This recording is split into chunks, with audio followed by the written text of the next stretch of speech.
Hola. Hola, hola, hola, hola, hola. Sí, ¿se oye esto? Vale.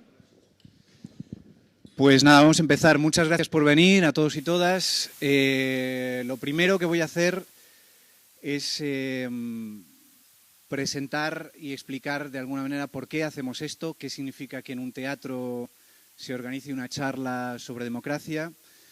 Sabéis que este año en este teatro, en el Centro de Nuevos Creadores, en la Sala Mirador, iniciamos una nueva andadura y tenemos la voluntad de hacer una programación teatral que esté encaminada a reflejar de alguna manera lo que está pasando a nuestro alrededor, lo que está pasando en la calle. Toda nuestra programación tiene un espíritu muy social. Nos guía esa frase lorquiana de preguntarnos cómo llenar de estrellas un patio de butacas, cómo traer el olor del mar a una sala de teatro. En síntesis, cómo reflejar la vida, cómo hacer traer la vida a los escenarios. Y si arrancamos con obras como El Rey Tuerto, si ahora pasa por aquí Petra Martínez con una obra que hablaba de la vejez, de cómo se enfrenta una mujer mayor a un desahucio, si ahora tenemos otra obra que nos habla de desahucios, que es Ejecución hipotecaria. También dentro de esta etapa queríamos generar un espacio donde pudiéramos tener charlas que nos permitieran hablar de ciertos temas de una forma sosegada, en profundidad y alejados un poco de la inmediatez de ciertos debates que a veces no te permiten profundizar en los temas y se ven limitados a lo epidérmico, ¿no? Y englobado de esa manera, arrancamos hoy este ciclo de charlas con una pregunta que es sobre la democracia. Si efectivamente tenemos una democracia que podemos llamar una democracia real, una democracia efectiva, si existen otros modelos de democracia. Y sobre esto va a hablar Alberto Garzón y va a hablar Pablo Iglesias y va a moderar Olga Rodríguez. Tendremos más charlas, tendremos el 10 de febrero exhibiremos un trabajo que se llama No Job Land, que han hecho unos periodistas, Olmo, Pecot, que hablan sobre parados, sobre desempleados, sobre asociaciones de parados, sobre cómo el asociacionismo puede ser una respuesta a una situación tan difícil como es el paro de larga duración. En el mes de marzo tendremos más, hablaremos sobre temas referentes a la mujer. Marzo es un mes que se presta para eso. Y así sucesivamente. Y arrancamos este ciclo hoy con esta charla sobre democracia. Agradezco mucho a Alberto y a Pablo que se hayan prestado a iniciar este ciclo y a todos vosotros y vosotras por estar aquí. Y le paso la palabra a Olga Rodríguez.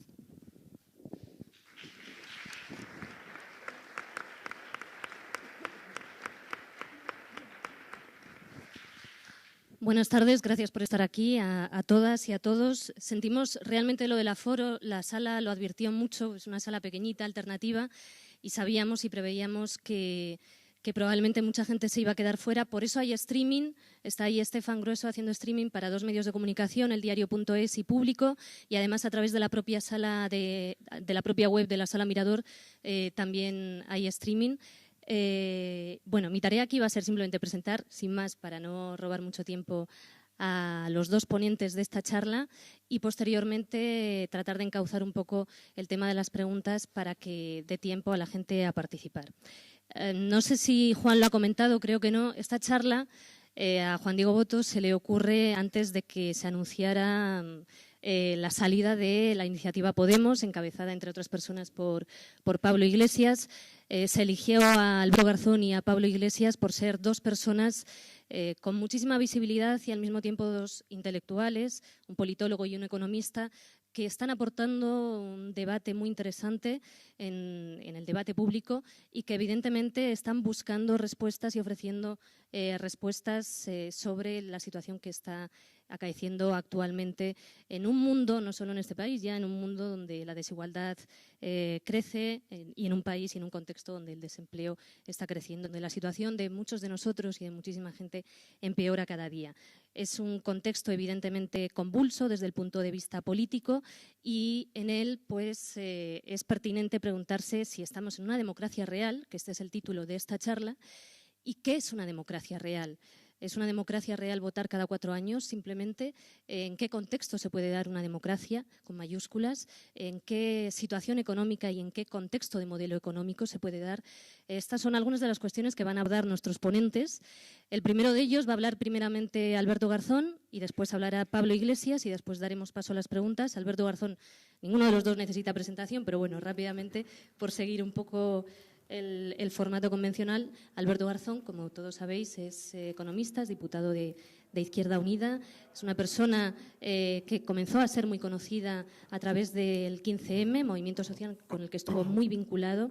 Y es una persona que, por cierto, está terminando de escribir un libro que se va a titular, creo, La Tercera República, en el que, entre otras cuestiones, aborda qué es una democracia y habla mucho de democracia. Hoy, encabeza además una campaña que se presentó ayer u hoy, cuyo contenido se acaba de hacer público, en defensa de una revolución democrática y social con el objetivo de llevar el debate sobre las reglas democráticas a todos los puntos del Estado. Pablo Iglesias, politólogo, profesor de Ciencias Políticas en la Universidad Complutense, un nombre muy visible en la televisión últimamente, presentador además de 2 programas en televisión y uno de los impulsores de la iniciativa que mencionaba antes, Podemos, que tiene tan solo unas semanas de vida, pero que está creando muchas expectativas y que, de hecho, como decía antes, cuando fue invitado aquí todavía no sabíamos, la sorpresa surgió luego, no sabíamos que estaba metido secretamente todavía en esta iniciativa de Podemos. Ha escrito varios libros, uno de ellos creo que al menos uno con Juan Carlos Monedero, que andaba por ahí, que no nos representan, el debate sobre el sistema electoral español. También ha publicado Maquiavelo frente a la gran pantalla y el último, una conversación con Nega, ¿no? Para la editorial Icaria. Con esto doy la palabra a Alberto Garzón para que comience de esta manera esta charla sobre democracia, que es una democracia real. Gracias, Alberto, y gracias, Pablo, por estar aquí en la Sala Mirador. Bueno, no sé si tengo micro, no sé si se me escuchan. Sí, bueno. Muchas gracias, Olga. En primer lugar, muchísimas gracias a todos vosotros y vosotras por estar aquí. Creo que este tipo de sesiones son especialmente necesarias. Creo que la desgraciada situación de que tengamos un aforo tan limitado con respecto a la potencial capacidad que ha generado una sesión de esta naturaleza es un símbolo de lo que se está reclamando también. Cuando organizamos esta sesión, cuando me invitó Juan a participar, el propósito era efectivamente hacerlo, pues como lo ha explicado Juan, hablar de una visión más estructural que coyuntural, entendiendo que era una oportunidad para profundizar más en los elementos que ya estamos viendo en el día a día. Porque doy por sentado que todos los que estamos aquí conocemos la dramática situación que está viviendo nuestro Estado, nuestra sociedad, en términos sociales, como decía Olga, de desahucios, de paro, de hambre, de miseria, de desigualdad, de falta de esperanza política, de falta de ilusiones. Todo eso lo damos por sentado y, sin embargo, tenemos también la obligación, probablemente intelectual, de hacer un debate honrado y riguroso, humilde, en el que podamos pues, ir desbrozando elementos que van a ser muy importantes, a mi juicio, para la sociedad que queremos construir, porque lo primero que nos queda claro es que la situación actual no va a ser así siempre, no estamos en una situación estanca, sino que estamos, como intentaré expresar después con algunas ideas, estamos en una situación cambiante, estamos en medio de una transformación radical, estamos en una encrucijada donde tenemos que tomar una dirección, un camino. En ese cruce de caminos tenemos que tomar una dirección y hay quienes ya han tomado la suya porque tienen muy claro hacia dónde tenemos que ir como modelo de sociedad, como modelo económico, como modelo en conjunto de comunidad política. Y sin embargo, pues la izquierda contestataria, que es con la que yo me identifico y en la que yo pienso, creo que todavía tenemos un debate que hacer en torno a por dónde ir o, digamos, más bien cómo podemos caminar ese recorrido que estamos vislumbrando en ese sentido. Por lo tanto, lo primero que me gustaría comenzar, ya que además Olga lo decía, que se empezó a conocer, por ejemplo, en una actividad como la del 15M, que ha supuesto un hito reciente muy importante, que ha cambiado, digamos, la mentalidad política de gran parte de la ciudadanía, como dejan claro las encuestas, pero también ha cambiado la agenda política en ese momento. Yo recuerdo que hasta entonces era habitual encender el telediario y ver pues, determinados conceptos más vinculados con ciertas abstracciones económicas, como pueden ser el concepto de la prima de riesgo, de los hedge funds, del mercado hipotecario. Y, sin embargo, a partir del 15M pues, se consiguió cambiar esa agenda política y empezar a hablar de otras cosas que la gente sentía mucho más cercanas, mucho más cotidianas en este sentido, de una forma más directa. Pero esos debates que se trasladaron a las asambleas de las calles, que se llenaron de gente que empezaba a politizarse por primera vez en el sentido amplio de la palabra, que se llenaban también de gente que había abandonado desilusionada la política, también en sentido amplio de la palabra, son debates que giraban en torno a cuestiones que vinculaban tanto lo económico como lo político, si pudiéramos, aunque no es correcto hacerlo de este modo, pero por simplificar, compartimentar ambos espacios, la economía y la política. Y en este sentido, muchos de los debates giraban en la clásica frase de ¿qué no nos representan? Entonces era una relación entre representante y representado. Ahí estaba fallando algo, porque nosotros tenemos una democracia representativa y algo estaba fallando para que el lema fuera que no nos representan. No es solo un elemento propio de la sociedad española, encontramos también muchas similitudes en otras sociedades. Por ejemplo, se me ocurre ahora Argentina. En Argentina el lema entonces fue que se vayan todos, que venía a expresar también ese sentimiento profundo de que algo estaba fallando en el sistema político, en ese juego de reglas.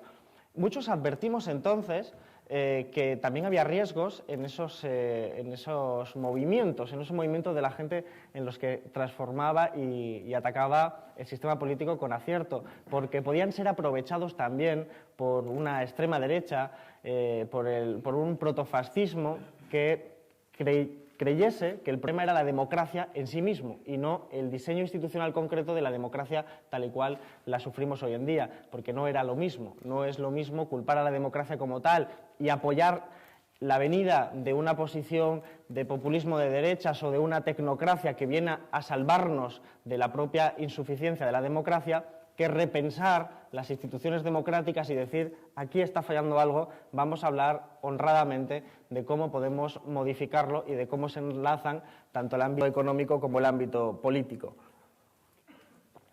Y sobre estos temas es sobre lo que yo creo que conviene volver a repensar continuamente, porque el 15M no fue un experimento adanista, no fue adanismo ni mucho menos, porque no se estaba descubriendo en realidad nada nuevo. Se estaba poniendo en la agenda política, desde luego que sí. Estamos consiguiendo que mucha gente volviésemos a hablar de esos temas, pero desde luego estos debates ya vienen de larga historia, larga tradición, desde la antigua Grecia, por poner un ejemplo antiguo de la antigüedad, en los que estos debates se habían planteado ya. ¿Cuál es la relación entre representante y representado?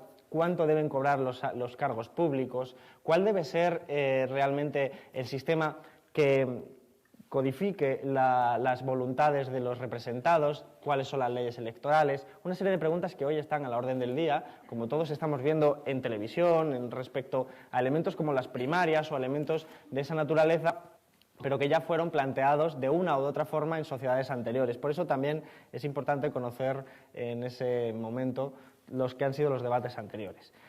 Uno de los elementos que a mí me gustaría plantear, porque creo que puede ser enriquecedor, que dejemos cosas aquí para el coloquio, es hacer un retroceso histórico a una situación que es la de la Grecia de la antigüedad, porque tiene similitudes con ciertas cuestiones que están pasando.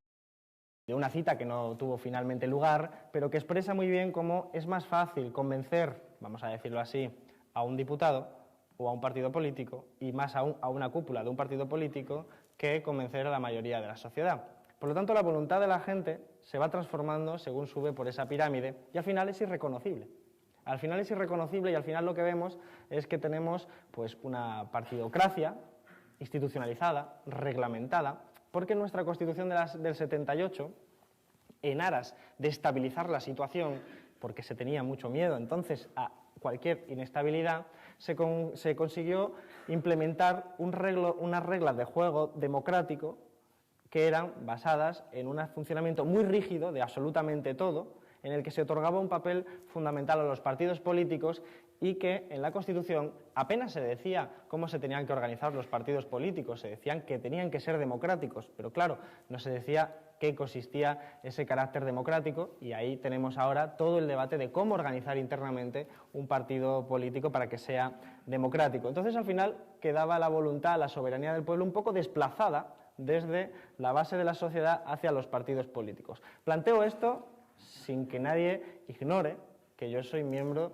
de la dirección federal de un partido político, de Izquierda Unida, pero creo que son elementos importantes a tener presente cuando vemos que lo que sube es la abstención, que lo que sube es el descrédito del sistema político como tal, porque la gente no ve que su voluntad sea finalmente la que se ejecuta.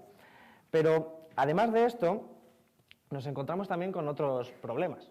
Con problemas derivados de que imaginemos el mejor sistema político, cuando hablamos de democracia, y si solo nos referimos al lado político, al diseño de las instituciones políticas, si solo nos referimos a eso, podemos diseñar un sistema, perfeccionarlo.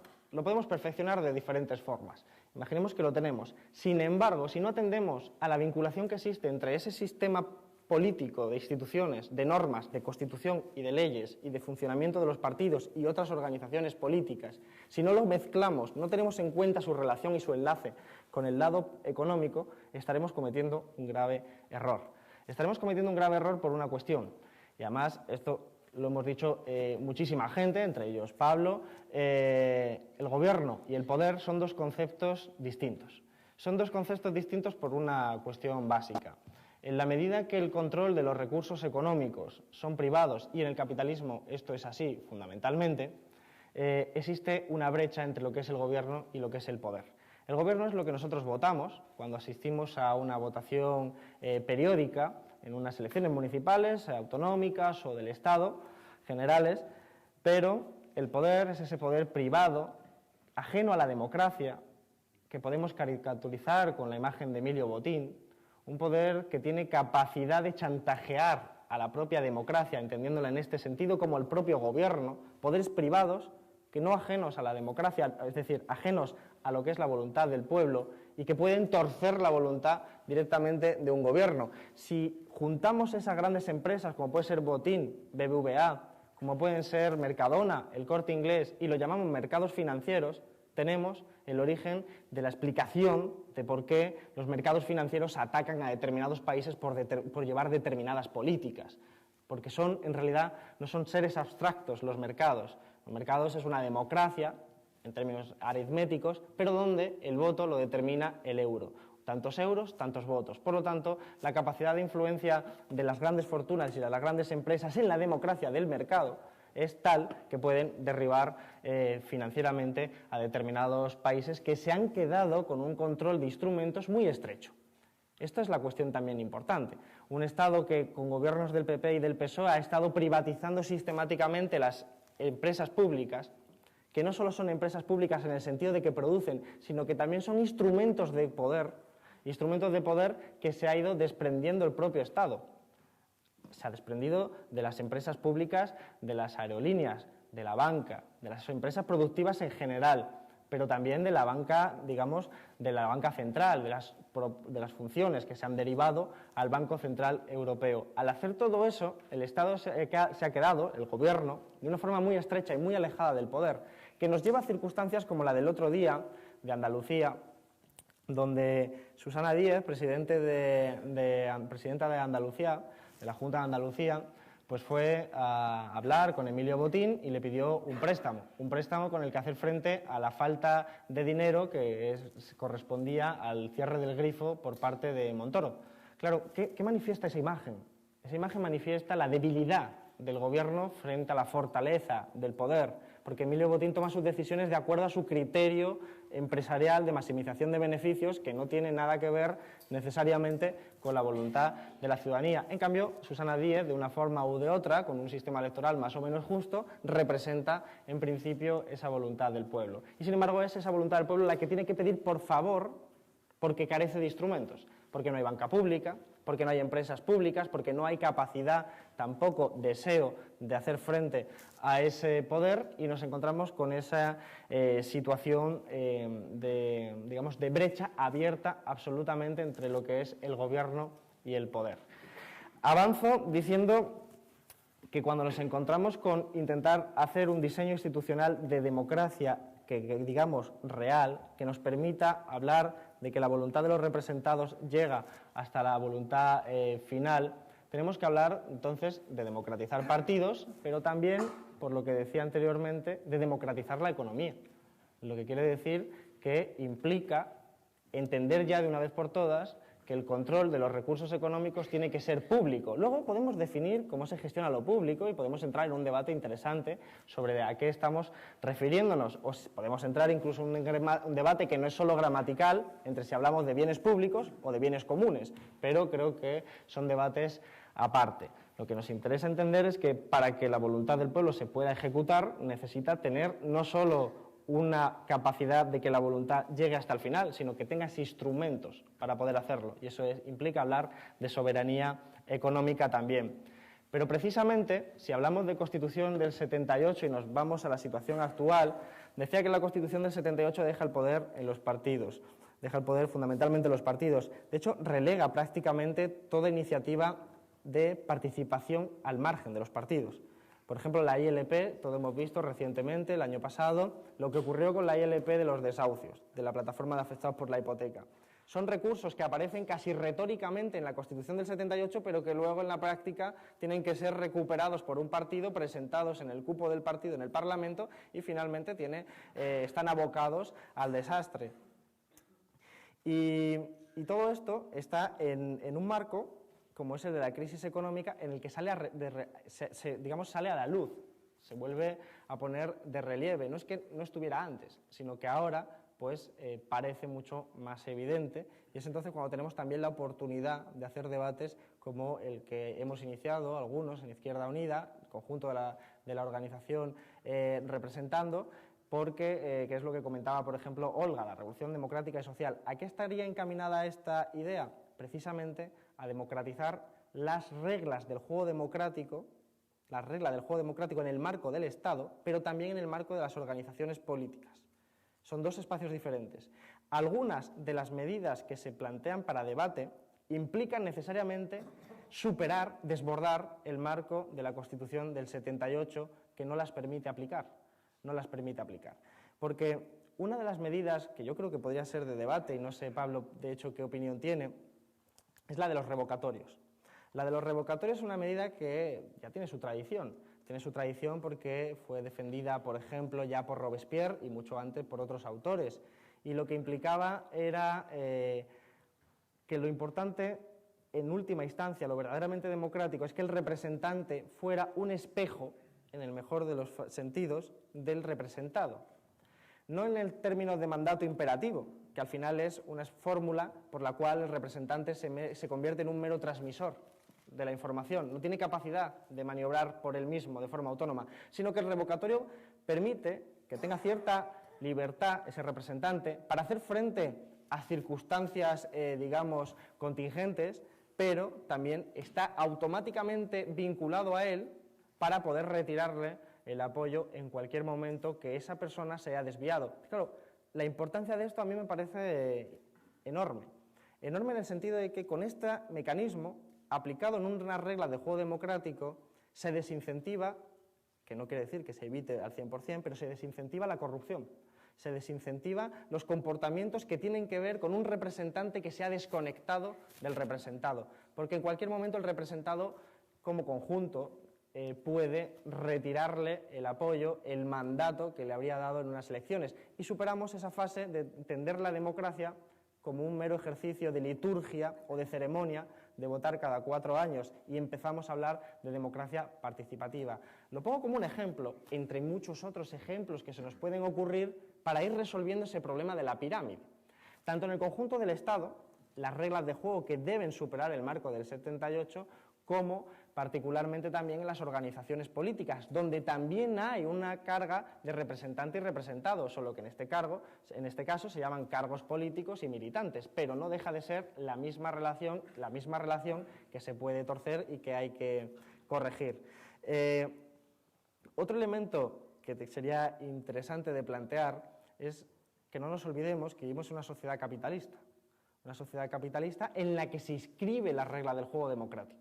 La regla del juego democrático, entendida como instituciones para facilitar que la gente pueda formar una comunidad política, se inscribe en un sistema económico que tiene su propia lógica de funcionamiento, de maximización de beneficios, de la tasa de ganancia, y que automáticamente siempre va buscando explotar, en términos clásicos, un poquito más a la clase trabajadora.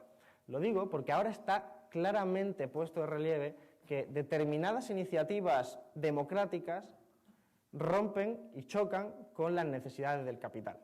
Uno de los ejemplos es la construcción de la Unión Europea, que ha ido democratizando todo lo que ha sido el proceso de los Estados-nación, y además lo ha hecho de una forma previa a la crisis.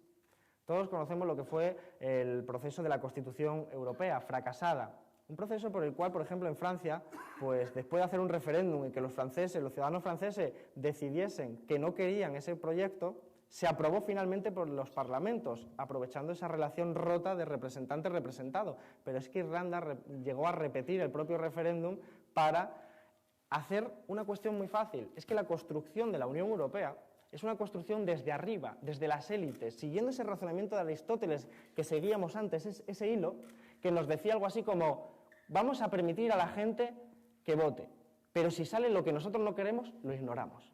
Es una especie de democracia funcional, pero que al final la ignoran, porque de hecho al final se aprobó el Tratado de Lisboa, que prácticamente es el mismo contenido de la Constitución fracasada, y que nos encontramos en ese escenario. ¿Hoy qué tenemos? Hoy tenemos un conflicto brutal, porque se nos está transformando la sociedad, porque se nos está cambiando el modelo económico. Y no da tiempo a entrar, pero tiene que ver con la democracia real. En España el modelo ha fracasado, se ha agotado, y hacia lo que caminamos es hacia un modelo de construcción social, de crecimiento económico basado en las exportaciones, en parecernos más, por simplificar y por ir más rápido, que Olga me avisa, por simplificar, para parecernos más a China y a Bangladesh, y eso implica tener menos reforma, o sea, hacer reformas laborales para tener menos salarios. Por eso la reforma laboral ha sido un éxito, porque su propósito no era generar empleo. Su propósito era bajar los salarios y hacernos más competitivos, que es la palabra de moda, que no es otra cosa que podamos vender los productos más baratos, que los rivales nos lo compren a nosotros y ese sea el motor del crecimiento económico. ¿Y por qué digo esto? Pues porque para poder alcanzar ese modelo de crecimiento económico tiene implicaciones en el modelo de transformación social. Te sobran los derechos laborales, te sobran los sindicatos, te sobra la educación pública, te sobra la sanidad pública. Te transforman la sociedad para adecuarla a las necesidades del capital, porque el capitalismo español está agotado y para resucitarlo necesitan cambiar también las instituciones entendidas como el derecho del trabajo, los derechos civiles, que estamos viendo, los derechos laborales en general y todos los derechos que hemos conquistado durante tanto tiempo. Un ejemplo muy concreto, la ley antidesahucios en Andalucía. Es una ley moderada. A cualquiera de los que estamos aquí presentes probablemente se nos ocurran leyes mucho más avanzadas para atajar el tema de los desahucios. Sin embargo, ha sido recurrida ante el Constitucional por un gobierno que en su recurso, y os invito a que lo leáis, su recurso manifiesta que la ley es perjudicial para la reestructuración del sistema financiero y para la prima de riesgo.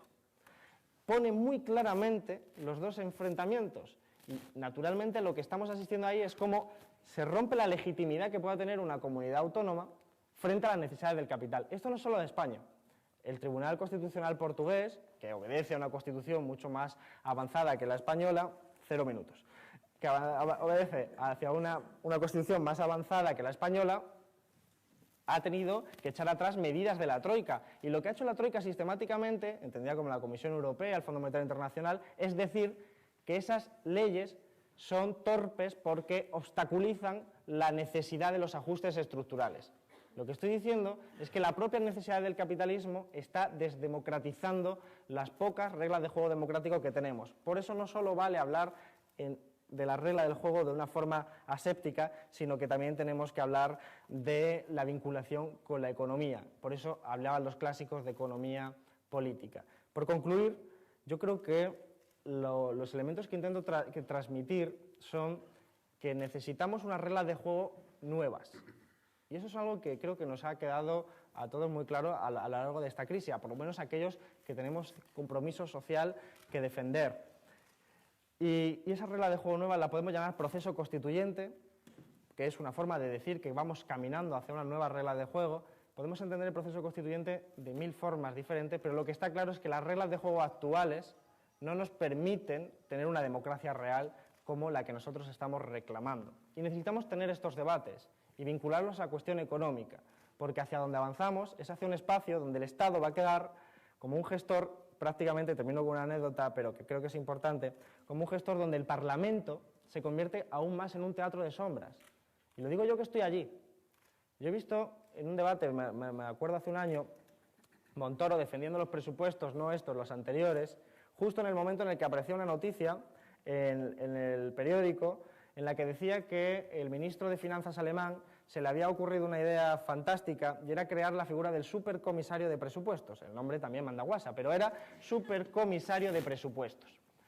Su función, que la está estudiando el Banco Central Europeo y la Troika, todavía, es generar dentro de la Comisión Europea a una persona que sea un tecnócrata, naturalmente, que sea la persona encargada de recibir el debate de los presupuestos, el capítulo final, digamos, ya la cristalización del debate, y decidir si eso es válido o no es válido. Si no fuera válido, lo manda otra vez al Parlamento y que en el Parlamento se vuelva a decidir. Es decir, es poner encima de la pirámide a alguien que autoriza si el debate es legítimo o no en función de sus propios criterios, que naturalmente son ideológicos.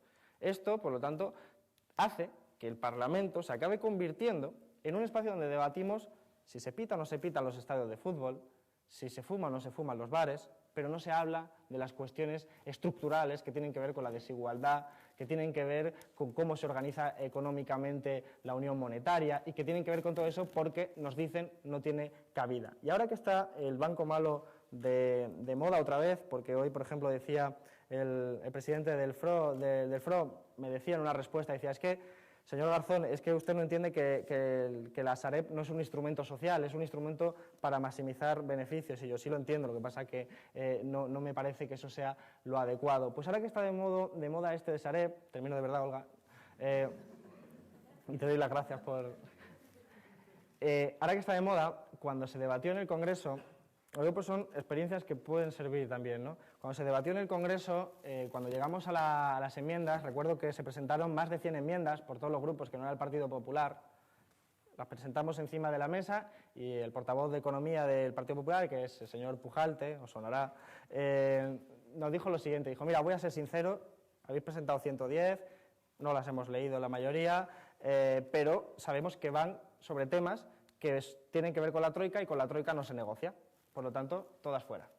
Bueno, más allá de que te replanteas tu vida en ese momento, naturalmente, si hacemos una abstracción, lo que estamos diciendo es que el Parlamento no es el espacio donde se toman las decisiones.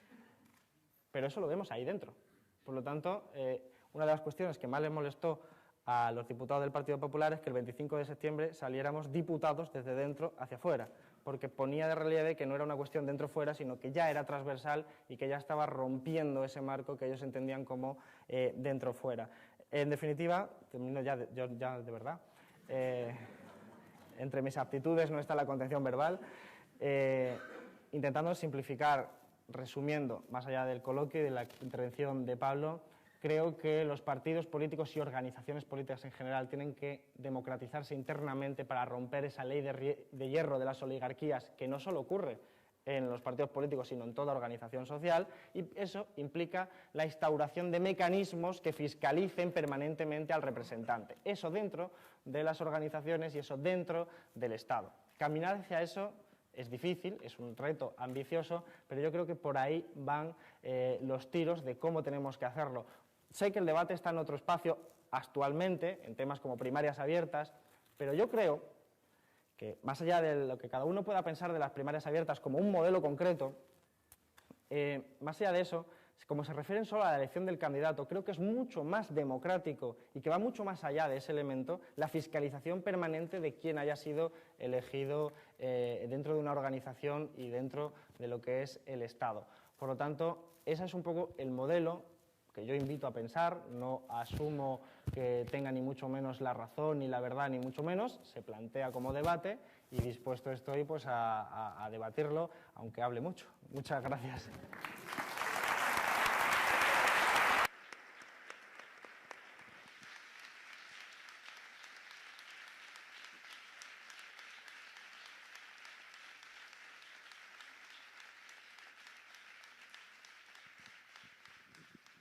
Muchas gracias, Alberto. Te has pasado, habíamos dicho 25 minutos para cada uno y se ha pasado 13 minutos exactamente, así que ahora me toca cederle otros 13 minutos por justicia a Pablo.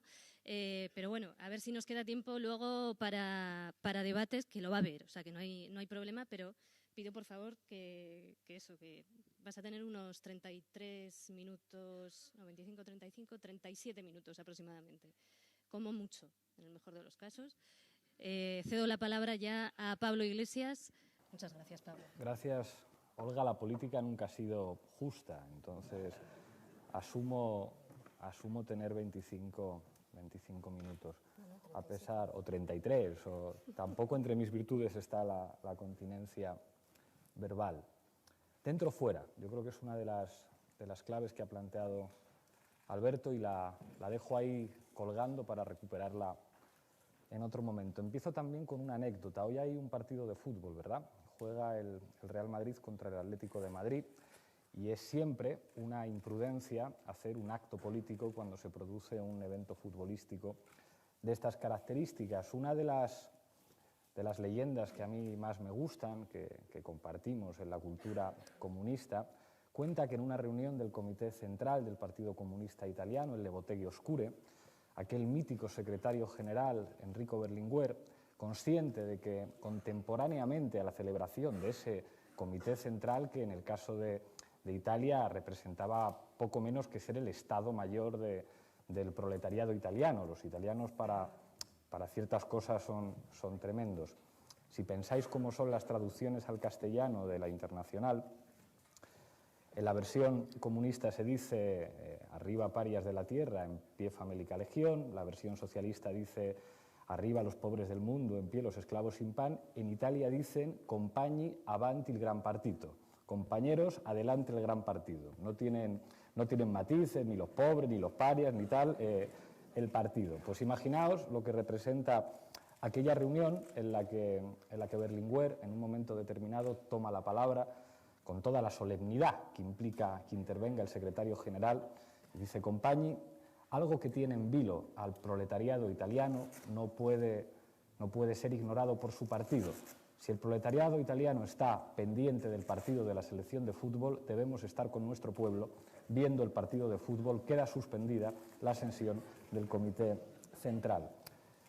La cosa tiene su gracia porque en realidad lo que estaba haciendo Berlinguer, que luego pasó a la historia por aquella terrible entrevista en Corriere della Sera, donde dijo que se sentía protegido bajo el paraguas de la OTAN y abrió una estrategia geopolítica del Partido Comunista Italiano que termina en la svolta y que después fueran Partido Democrático y finalmente simplemente democráticos, y al final parece que van a ser simplemente un partido. Pero en aquel momento estaba diciendo algo fundamental en política. Estaba reconociendo el poder de las pasiones. Estaba diciendo: no hay comité central de partido que pueda competir con una pasión. Y la pasión en este caso era el fútbol. Y estaba reconociendo una de las lecciones políticas más importantes del siglo XX. Quien disocia la pasión de la acción política está condenado a perder. ¿Qué implica decir esto en un contexto como este? Yo sé que en este diálogo, que en esta charla, se corta la tensión. Se corta el aire por los acontecimientos de las últimas semanas. Los medios de comunicación, que tienen pocos escrúpulos, lo han visto desde el principio. Ayer, en una entrevista que me hacía una periodista de Telecinco, me preguntaba todo el rato por Alberto Garzón, por Izquierda Unida, qué estáis haciendo, y yo me he dado cuenta que esta mañana, en las mañanas de Quad, en Ana Rosa, le preguntaban todo el tiempo, y hay como un montón de expectación en Twitter de a ver qué se van a decir y de qué van a discutir. Entonces yo me imaginaba que Olga aparece vestida con una camisa blanca con rayas y el micrófono, en lugar de estar ahí, empieza a caer desde el techo, lo coge y dice: buenas noches, señoras y señores, bienvenidos al combate del siglo. A mi izquierda Alberto Garzón, el campeón con 70 kilos de peso, joven, mediático, de Izquierda Unida, a mi derecha, el aspirante con 65 kilos de peso, Pablo Iglesias, que ha estado combatiendo en los rines de los platós y que lanza un desafío a la izquierda española a través de su plataforma Podemos. Y entonces el público se convierte en eso, en público, en espectadores que están esperando, pues bueno, diferentes opciones. Una, que haya sangre, que se digan barbaridades, ¿no? Estáis dividiendo la izquierda, vosotros aplicáis recortes en Andalucía, bueno, pues yo no estoy a favor de eso, estas cosas, ¿no? Y que salga sangre y que se produzcan tuits y que haya polémica, o que pacten el combate y que sea un paripé en el que se den masajes de primero tú, Alberto, no, después de ti, Pablo, magnífica intervención, no, la tuya mucho mejor y al final el combate se resuelve a los puntos, o incluso que den una sorpresa, ¿no? Salimos de allí, de los baños, y decir, hemos pactado la unidad de la izquierda y va a haber un nuevo Suresnes en el que vamos a acuchillar a todos los viejos de la izquierda y vamos a recorrer el país como Felipe González y Alfonso Guerra. Ellos decían OTAN de entrada no, pues nosotros diremos euro de entrada no, pero va a ser lo de siempre. Y entonces, claro, alguien desde el público grita eso, ¿no? Pero si son galgos, si son podencos, unámonos contra el enemigo común, contra Llamazares, contra Equo, no, contra la Troika. Y claro, eso es inevitable y eso formaría parte de la cultura política de la izquierda. El problema es que yo creo que estamos en otro momento en el que debatir sobre la izquierda tiene un interés muy limitado y yo querría aquí, a pesar de que Olga nos ha llamado intelectuales, que es una palabra que desde que se empezó a identificar con gente como Bernard-Henri Lévy o Sánchez Dragó, pues uno se pone como tenso, ¿no? Hostia, si ser intelectual es parecerse a esta gente, yo no sé si quiero. Y el debate que le quiero plantear, recogiendo la parte final de su intervención, y hay muchas cosas en las que pues bueno, nos vamos a solapar, ¿no? de lo que tengo planteado, tiene que ver con un momento en el que yo entiendo que la política deja de ser el arte de lo posible o el arte de la prudencia, muchas veces es la política el arte de la prudencia, y pasa a ser el arte de la audacia. La audacia en ciencia política es una palabra que se identifica con Danton y que dos malvados prusianos y un ruso identificaron a este Danton como el maestro de la táctica en los momentos de excepcionalidad. A partir de ahí propongo una tesis para el debate, y es que la disputa de la democracia como concepto, como forma de organización del poder y como forma de empoderamiento popular debe ser el eje de una política de ruptura. Y para traducir esta hipótesis os propongo 5 puntitos que voy a tratar de explicar. El primero es qué significa esa palabra, que ya Alberto ha puesto encima de la mesa muchas claves. El segundo es identificar a quienes han luchado históricamente por la democracia. En tercer lugar, identificar a quienes han sido históricamente los enemigos de la democracia y quiénes son hoy los enemigos de la democracia. En cuarto lugar, si tiene algo que ver esa noción de democracia con esa Europa que se identifica con la Unión Europea y su conjunto de instituciones de gobierno. Y por último, ¿qué sería una revolución democrática? Respecto a la primera cuestión, la democracia es un concepto indiscutido, a todo el mundo le parece bien la democracia. ¿A alguien no le parece bien la democracia? Hay partidos políticos que incluyen la palabra democracia en sus siglas, aunque sean partidos de extrema derecha. Incluso durante la Guerra Fría se produjo una pelea por decir lo mío es democracia y lo tuyo no lo es. Todo el mundo quiere acercarse a ese concepto. Y esto es una relativa novedad. Esto tiene que ver con el resultado de la Segunda Guerra Mundial y el éxito del antifascismo, y al mismo tiempo con el éxito de los movimientos de liberación nacional y la extensión del sufragio y los derechos sociales y civiles que tienen que ver con la emergencia y con la acción en la historia del movimiento obrero y de los movimientos socialistas. Tiene que ver con ese prestigio. Entonces, durante mucho tiempo, la democracia, mal que bien, se tenía que identificar con estas cosas. Era indisociable de nociones como indisociable de los derechos sociales y de los derechos civiles.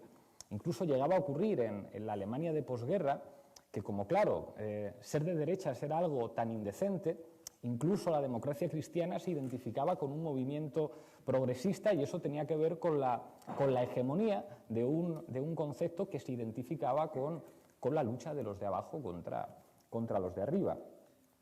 La palabra griega, y sin entrar en cuestiones, porque si debatimos de las formas políticas en Grecia siempre es muy peligroso, porque hay alguien que te dice, bueno, pero las mujeres estaban excluidas de la ciudadanía o existían esclavos y tal. No se trata de un debate histórico-social, sino de un debate conceptual, si las palabras que se inventan nos sirven para pensar políticamente. Cuando los griegos unen los términos demos y kratos, pueblo y poder o gobierno, lo que están haciendo es decir, puede existir un régimen político, como explicaba Alberto, diferente a la monarquía, el gobierno de uno, o diferente a la oligarquía, el gobierno de unos pocos. Y en este caso se trata de identificar el poder con el pueblo. Eso quiere decir, esto es una cosa conceptualmente muy importante, algo que le molesta mucho a algunos con los que discuto, y es que la democracia es un movimiento expropiatorio. Parte de la base de que el poder lo tienen muy poquitas manos y que entonces van los muchos, les quitan el poder y lo reparten entre la mayoría. Es un movimiento de expropiación. E históricamente ha sido así.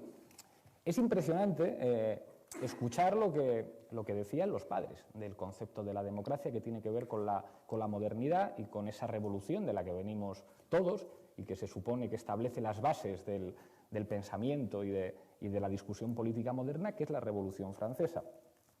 El señor Robespierre, que en la última historiografía francesa se le presenta como un terrorista, decía que la democracia es un Estado en el que el pueblo soberano, habla de pueblo soberano, guiado por leyes que son de obra suya, actúa por sí mismo siempre que le es posible y por sus delegados cuando no puede obrar por sí mismo. Y yo os pregunto, ¿de esta definición qué queda? No queda absolutamente nada, absolutamente nada. O sea, ¿qué es eso de que la democracia es un Estado en el que el pueblo soberano se acabó? El pueblo soberano se acabó. Es decir, no hay soberanía no ya que resida en el pueblo, sino que las instituciones que servirían para aplicar la voluntad política que tienen que ver con el Estado están vaciadas de soberanía y, como decía Alberto, los parlamentos pues discuten de si se fuma o no se fuma o de cuestiones que no tienen que ver con los instrumentos y con los dispositivos de ejercicio del poder soberano. Leyes que son de obra suya. En el famoso recurso del gobierno contra la ley antidesahucios del gobierno andaluz, uno de los argumentos se apoyaba en el memorándum que fijaba las condiciones del rescate a España.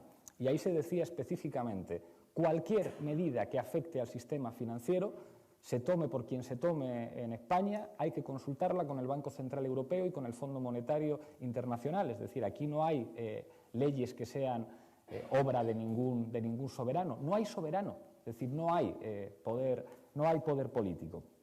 Con lo cual, cuando uno piensa lo que queda de las bases ideológicas de la modernidad asociadas a la revolución, que se supone que era una palabra bonita, libertad, igualdad y fraternidad, te das cuenta que no queda nada y que se ha producido además un proceso, en eso han trabajado mucho los intelectuales, un proceso de combate ideológico para que no sepamos lo que significaron las revoluciones, para que no sepamos lo que significa la palabra democracia, para que no sepamos lo que significa la libertad y lo que significa la igualdad.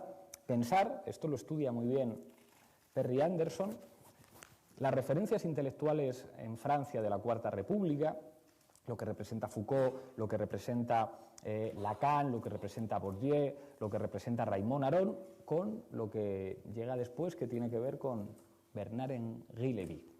Pensad lo que se dice en Francia, historiadores como Furet, que se olvidan de que existió un imperio colonial francés y que dicen que los revolucionarios que siempre habían estado identificados con la democracia, como Danton, como Marat, como Robespierre, eran terroristas y de alguna manera responsables de barbaridades políticas en Francia, como esa mala costumbre que tenían los políticos patriotas, no hablamos ya ni de ni de los comunistas ni de los socialistas franceses, pues como de tomar el control público de los recursos estratégicos.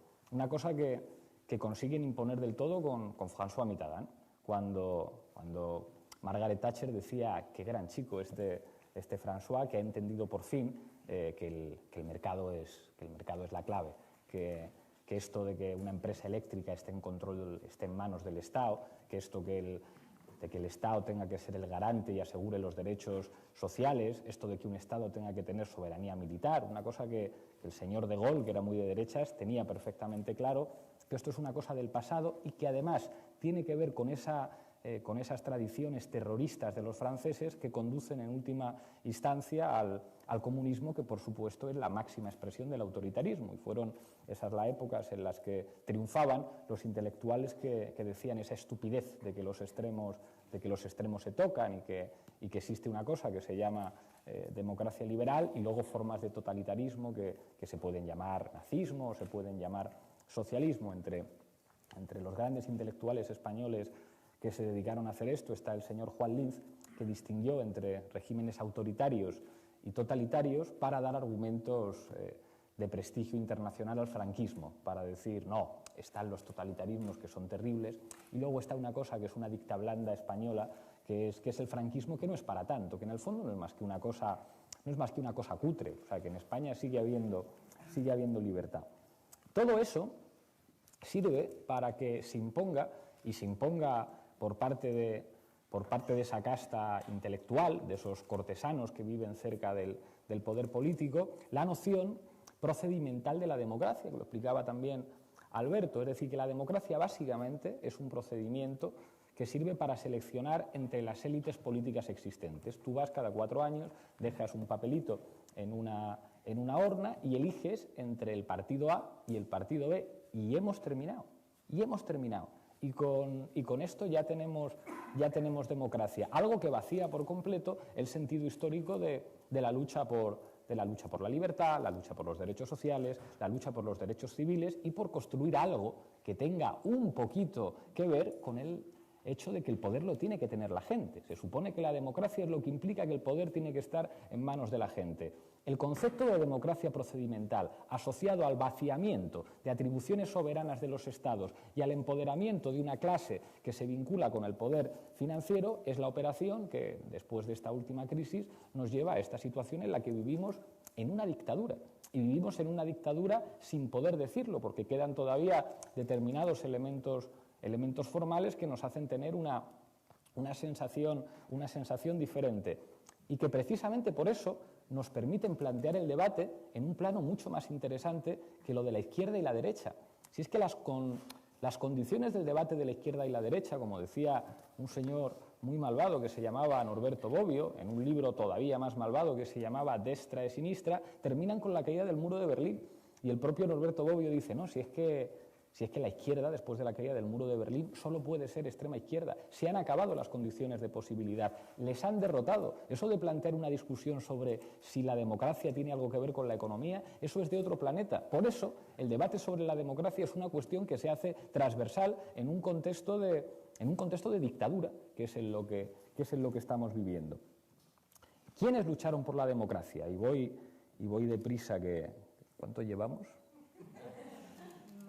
Más de 20 minutos. Lucharon por la democracia todos aquellos que han sido invisibilizados por las narrativas oficiales. Se presentaba a los sans-culottes franceses como violentos y como salvajes.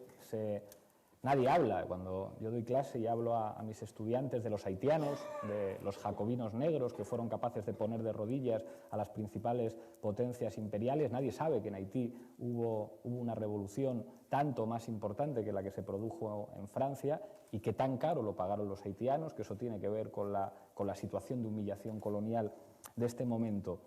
Nadie sabe que la extensión del sufragio y la extensión de los derechos sociales tiene que ver con el movimiento obrero y el socialismo. Nadie sabe que es la presión democrática ejercida por los movimientos socialistas y los movimientos de liberación nacional, lo que inauguró un mundo en el que la defensa de la soberanía, en el que la defensa de las atribuciones del Estado como elemento crucial de empoderamiento político de todos los actores, esa contradicción que se encontraron los movimientos revolucionarios, fueran nacionalistas o fueran socialistas, a la hora de ejercer el poder político, es algo que tiene que ver con la acción en la historia de los de abajo. Y que eso, en los últimos tiempos, ha producido una contrarrevolución en la que la institución que históricamente, con todas sus contradicciones, como era el Estado, había servido de elemento redistribuidor, de elemento garante en última instancia de esa relación de fuerzas entre los de abajo y los de arriba, que era el Estado. Se supone que las constituciones eran esos, las constituciones demoliberales, aunque aseguraban la propiedad privada, bueno, pues decían que determinados derechos como la educación, como la sanidad, como la vivienda, como ejercer el derecho de reunión y de manifestación, que bueno, que eso estaba bien y que tener un trabajo implicaba poder acceder al bienestar. Son constituciones que se fundamentan en el trabajo, pero que se fundamentaban en una relación de fuerzas. Cuando un señor que se llamaba Marcelino Camacho decía: el derecho de huelga se gana haciendo huelga, el derecho de manifestación se gana manifestándose, el derecho de reunión se gana reuniéndose, lo que estaba diciendo, más allá de la afirmación con más o menos entusiasmo, era una cuestión metodológica que en aquel momento era indiscutible. Los derechos se ganan combatiendo. La democracia tiene que ver con los movimientos de la gente. La democracia tiene que ver con el empoderamiento político de los de abajo, nunca con procedimientos. Los procedimientos pueden estar muy bien, pero los procedimientos no son en sí mismos una solución de nada. ¿La solución a los problemas de la democracia son las primarias? Claro que no. Como si pensáramos que la solución a los problemas de la democracia son hacer refrendos revocatorios, y me parece muy bien que se hagan, o como si pensáramos que los suizos van a enseñar al mundo lo que es la democracia porque votan muchas veces. La democracia tiene que ver con el empoderamiento popular y con la concienciación de la mayor parte de la gente de que la política tiene que formar parte del demos, del ejercicio cotidiano del poder, no solamente con técnicas que incluyamos en una Constitución, aunque sean importantes y evidentemente ineludibles. Pero no hay estatutos que sirvan para construir lo que va a ser un partido. Los estatutos pueden acompañar a las diferentes organizaciones en su quehacer, pero la clave no es lo que se ponga en los papeles, la clave no son las metodologías, la clave es si esos elementos sirven para empoderar a la gente. ¿Quiénes fueron y quiénes son los enemigos de la democracia? Pues efectivamente, los defensores históricos de la propiedad privada. Sieyès, muy reivindicado por los intelectuales franceses del presente, decía que los no propietarios no eran más que una muchedumbre sin libertad ni moralidad. John Adams, uno de los padres de la patria en los Estados Unidos, decía que si se instala la idea de que la propiedad no es tan sagrada como las leyes de Dios, comienzan la anarquía y la tiranía. Nuestro querido Cánovas del Castillo, cuyo nombre sirvió para señalar al principal think tank de la derecha española antes de que se fusionara en FAES, decía literalmente: yo creo que el sufragio universal, si es sincero, si da un verdadero voto en la gobernación del país a la muchedumbre, sería el triunfo del comunismo y la ruina del principio de propiedad. Esto es lo que decía abiertamente en el siglo XIX el padre político de la derecha española. Está claro quiénes son los enemigos y quiénes fueron los enemigos históricos de la democracia. La clave de la democracia es una lucha por convertir los privilegios en derechos. Si incluso esto llegó a la publicidad. No sé si os acordáis de un anuncio de Opel que decía: hacemos coches tan baratos que estamos convirtiendo la tecnología, que antes era un privilegio, en un derecho. Convertido en publicidad, lo que estaban diciendo en última instancia era una de las claves fundamentales del movimiento democrático. Entonces, ¿quiénes son los enemigos de la democracia? Pues los que convierten derechos en privilegios. Quien convierte la asistencia sanitaria en un privilegio de quien puede pagar es un enemigo de la democracia. Quien convierte un plan de pensiones de ser un derecho de todo el mundo a un privilegio de quien puede pagar ese servicio es un enemigo de la democracia. Quien convierte el derecho a tener una educación en todos los niveles, en preescolar, en enseñanzas medias, en los niveles universitarios, en un privilegio de quien puede pagar, es un enemigo de la democracia. Y ese es el campo político. La política funciona por dicotomías. ¿Quiénes son los nuestros y quiénes son los otros. Pues estamos los demócratas, que somos los que defendemos que los derechos no se pueden convertir en privilegios, y están los antidemócratas, que son los que sistemáticamente están convirtiendo los derechos de todos en privilegios. Ese fue el conflicto que se planteó en última instancia en Gamonal, un conflicto entre democracia y totalitarismo. La democracia es lo que está defendiendo la gente diciendo, oiga usted, no me privatice el suelo de mi barrio que ya bastantes problemas tiene para hacer aparcamientos en los que solamente puede aparcar el que tiene dinero. Es un conflicto entre democracia y autoritarismo. Y como ya son 5 minutos, creo que la parte de la Unión Europea no os la voy a poder contar. Diré una cosa muy rápida de la Unión Europea antes de pasar a qué es una revolución democrática. Dice Terry Anderson que la Unión Europea comienza por una interacción de factores. Seguramente el menos relevante, y sin embargo es al que los politólogos le dan más importancia, es a Jean Monnet y sus amigos federalistas que tenían estas aspiraciones de hacer una Europa de colorines estupenda que fuera capaz de conjurar para siempre el peligro de los nacionalismos que habían asolado Europa en 2 guerras mundiales. Y luego están las razones importantes. Por una parte, Estados Unidos quería un bloque de contención geopolítica frente a la Unión Soviética. Francia quería una estructura política que asegurara su hegemonía y su supremacía política y militar sobre Alemania. Y por último, Alemania quería de alguna manera volver a convertirse en una potencia económica y volver a un club del que había sido desplazada y aspirar en algún momento a poder unificarse. Esa es la clave del origen de la Unión Europea. Y que es verdad que durante por lo menos 2 décadas se asocia a la recuperación económica, eso que a España no llegó y que se llamaba Plan Marshall, y a un pacto que implica cierta prosperidad asociada a la extensión de los derechos sociales. Eso en los años 70 se acaba para siempre y a partir de entonces se genera una institucionalidad que tiene un punto fundamental en el Tratado de Maastricht y en la generación de la moneda única, como el vaciamiento definitivo de una de las principales atribuciones soberanas de un país, que es poder tener control sobre su política económica. Y Anderson, que es más listo que el hambre, deduce que esa Europa es probablemente la que le hubiera gustado a Hayek, una Europa con una institucionalidad mínima de privilegiados. El presidente el presidente simbólico de Europa, que no pinta nada, gana muchísimo más dinero que el presidente de los Estados Unidos, una serie de instituciones opacas como la Comisión Europea y el Consejo de Europa, que se reúnen en secreto, y un Parlamento Europeo que casi no tiene atribuciones legislativas y que además es el terreno de juego en el que se mueven con total comodidad lobbies que representan a empresas. Esa Europa ha construido una división interna en su trabajo que nos sitúa a los europeos del sur en una relación claramente colonial. ¿Qué es lo que implica decir democracia para un europeo del sur? Nos oponemos a este tipo de institucionalidad europea. Y llego ya al final, que es lo que tiene que ver con el fútbol y con las cuestiones del empoderamiento popular. La pasión.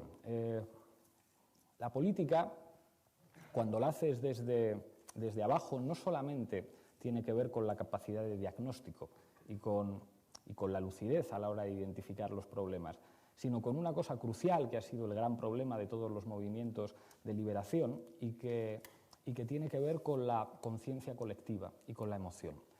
No sé si habéis visto una película, es una película que cuando la recuerdo me toca, porque he llorado como una magdalena, y eso que es una película para pensar, es una película de estética brechtiana, que es La batalla de Argel. En la película de la batalla de Argel vemos inicialmente cómo los paracaidistas franceses pueden derrotar al Frente de Liberación Nacional. Pueden aplicar medidas militares y usan sistemáticamente la tortura y derrotan a una organización armada muy poderosa. Y sin embargo, y ese es el mensaje de la película, no pueden derrotar finalmente al pueblo argelino. ¿Cuál es el mensaje? No hay partido, no hay organización disciplinada, no hay diagnóstico, no hay fórmula que pueda aspirar a la victoria política si no hay una movilización de las conciencias que tiene que ver con pasiones y muchas veces con elementos irracionales. Y en los momentos de excepcionalidad, el poder político tiene que ver con esa voluntad colectiva.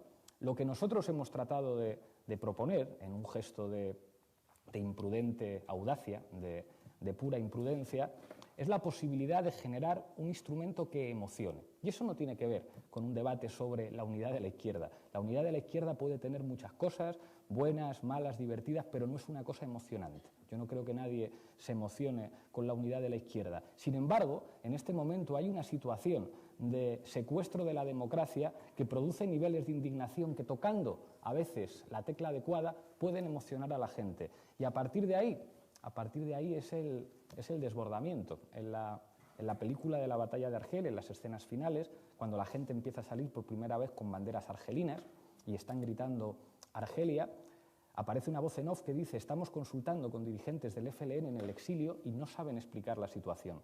Y es un mensaje claro de que hay momentos en los que la clave de alterar un guión es tratar de dar el poder a la gente. Uno de los problemas del sistema de partidos, eso lo explicaba muy bien Alberto. Qué buen invento son los parlamentos, ¿verdad? Tú llevas a un montón de gente a un parlamento y de esa manera el presidente de Repsol puede llamar a todos los diputados e invitarles a comer. Y en última instancia, que no coma con ellos depende de la honestidad del diputado en cuestión. Pero Alberto podría haber pensado: oye, qué interesante, qué morbo hablar con el tipo del BBVA y eso no, o de Repsol, y eso no quiere decir que yo vaya a cambiar mi forma de pensar, pero existen unos códigos, existen unas formas de funcionar, existe un protocolo y existe un guión. Los sistemas se hacen para que sean estables. La propia palabra sistema, la propia palabra régimen es algo que alude necesariamente a la estabilidad. Hay algo terrible en ciencia política, otra de las vergüenzas democráticas, que son lo de las encuestas, es decir, que todos los actores de poder saben básicamente lo que va a ocurrir. Hay unas elecciones y ya sabemos lo que va a ocurrir. El Partido Socialista puede estar entre 17 y 23, el PP entre 23 y 25, Izquierda Unida entre 8 y 14, pero ya están las cartas repartidas. Hay una serie de condiciones políticas limitadas. A veces la democracia implica cambiar las reglas del juego. Vamos a inventarnos una cosa que sirva para que haya elementos no previstos. Y eso tiene que ver incluso con asumir que el primer atropellado puede ser tú cuando inventas una cosa que te sobrepasa.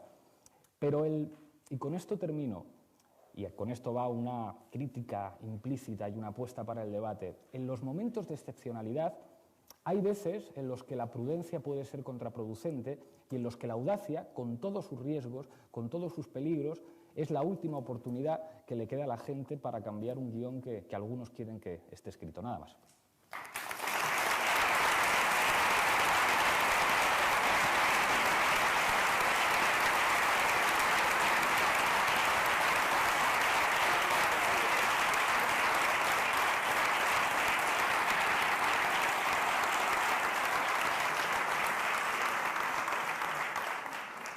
Muchísimas gracias, Pablo Iglesias.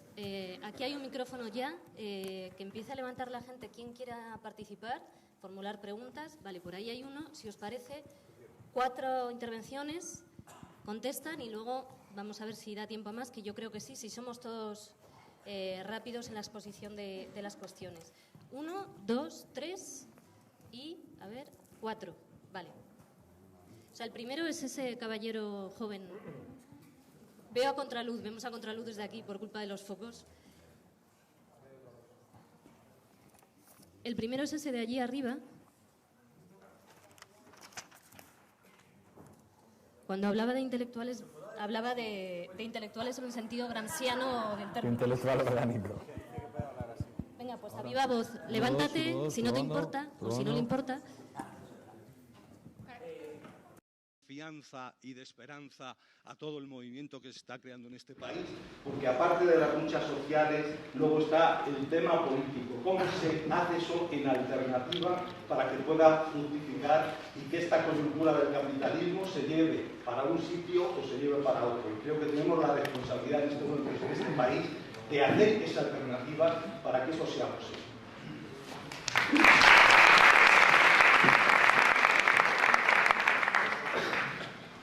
Alberto empieza primero y luego Pablo. Vale, yo me quedo instalado. Bueno, yo creo que por tanto, la mayoría de la exposición de Pablo y la mayoría de las intervenciones ha sido en gran una medida muy clara.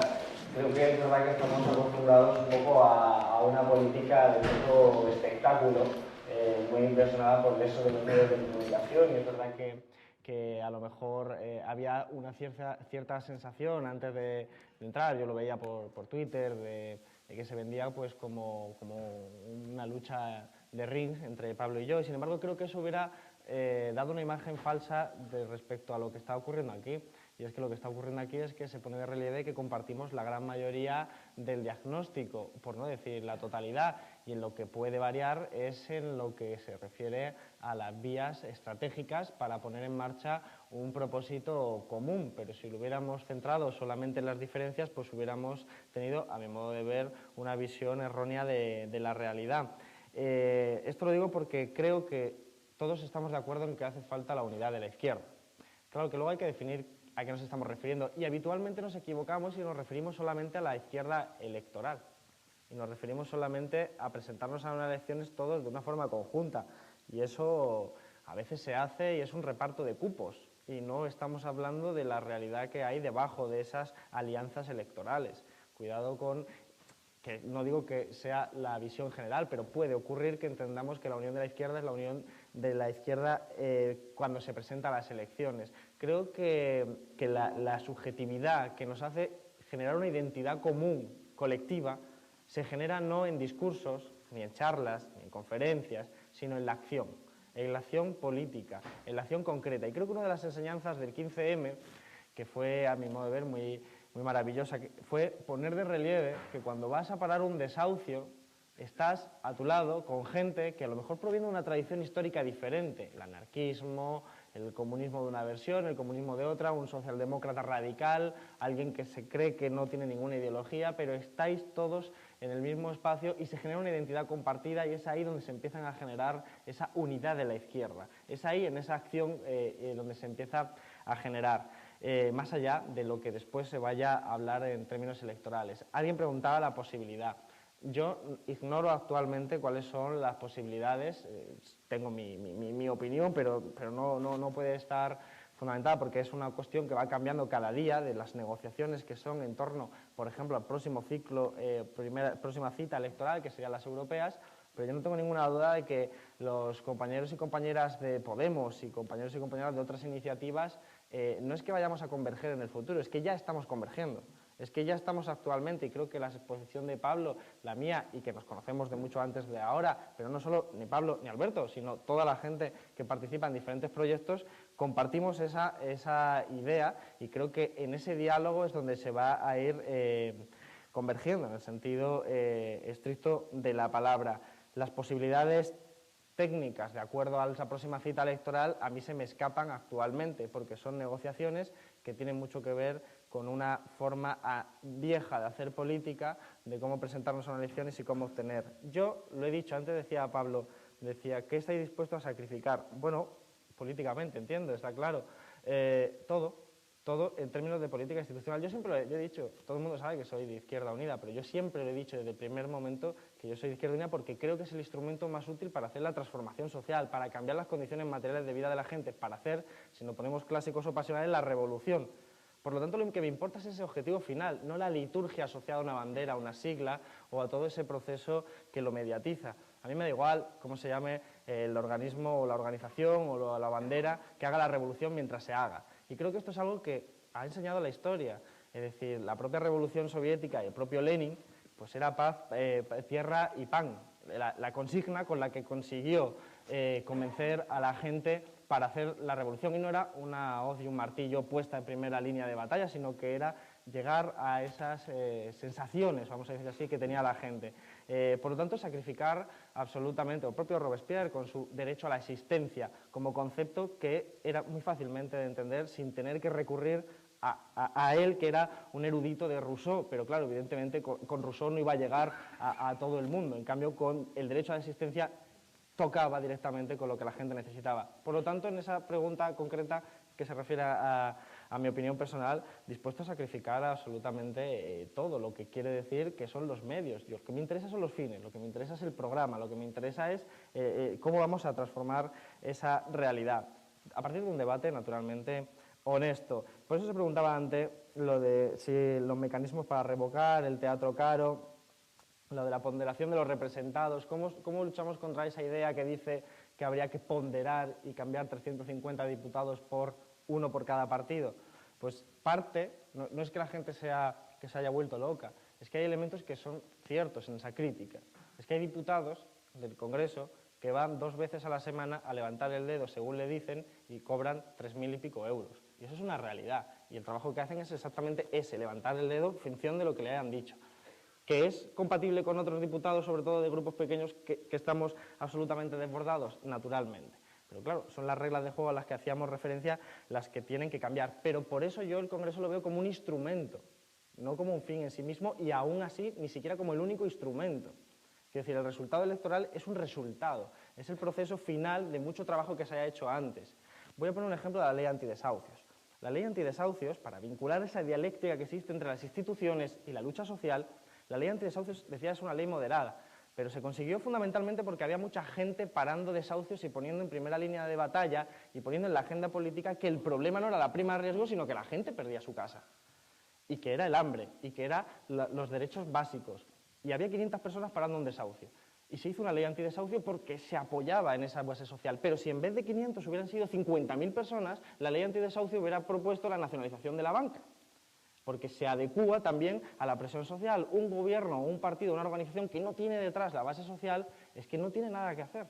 Es que no tiene nada que hacer porque empieza a construir castillos en el aire. Y eso, por lo tanto, expresa que necesitamos entender las instituciones políticas como el Parlamento como un instrumento más, pero la lucha en la calle, la lucha sindical, hay que complementarlo absolutamente toda. Yo creo que por ahí va, porque hoy el Parlamento, aunque se nos haya vendido como un espacio de deliberación, no es de deliberación, es de negociación. Tú tienes tanta fuerza y yo impongo mis posiciones sobre las tuyas. No es un debate sano de deliberar unos con otros, a ver, según la fuerza de la razón, qué medida tomamos.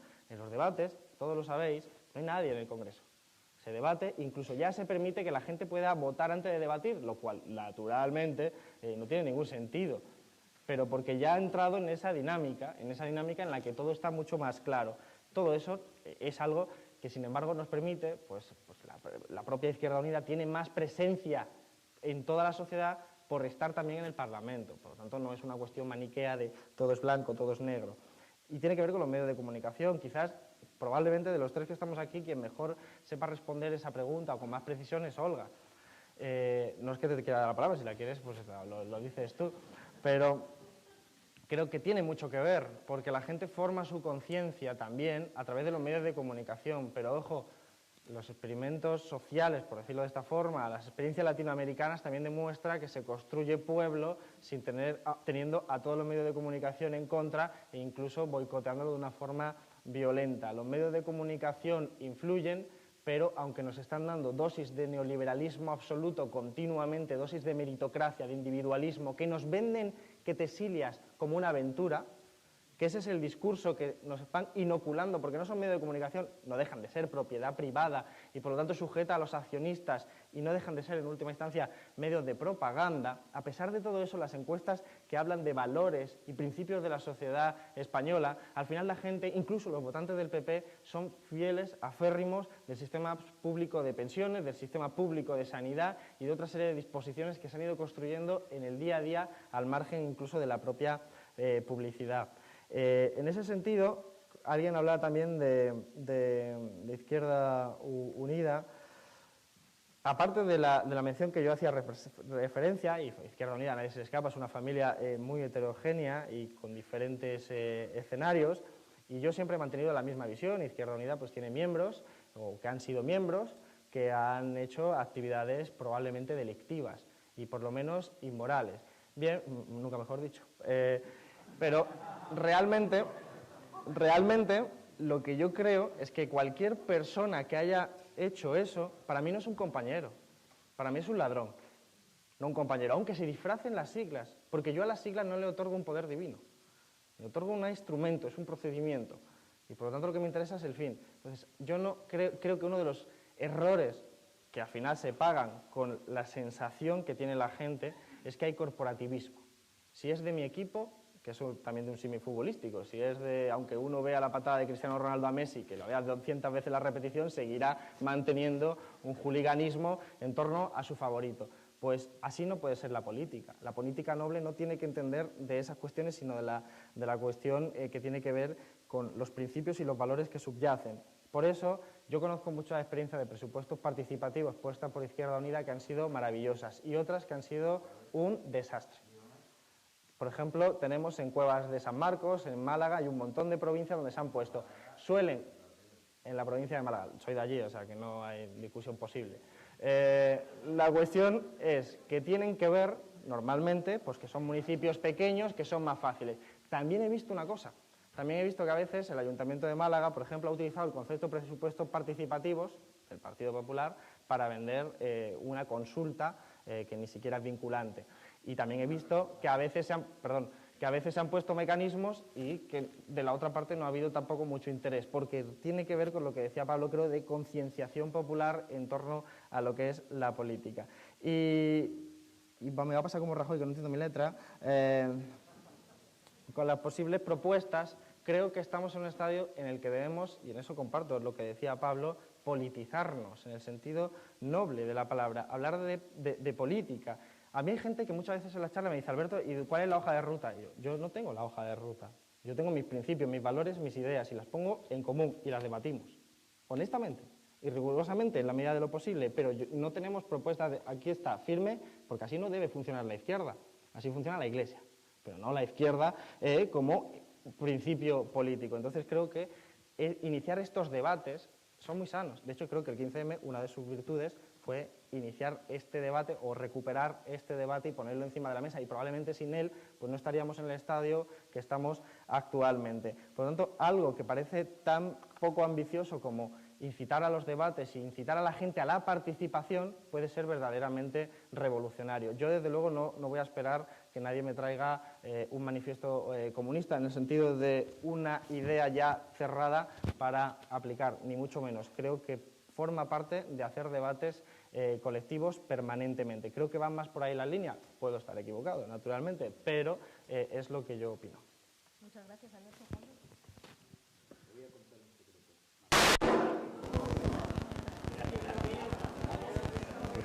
A ver, que no se revelen los de sonido, por favor. Un poco... Cuando uno va a contar un secreto, te matan. ¿Ahora ya puedo contar el secreto? No. Hola, hola. Es que en realidad me da miedo que lo escuchen el comando Rubalcaba. Decía que me da miedo que lo escuchen por el streaming. Creo que no lo cuento el secreto.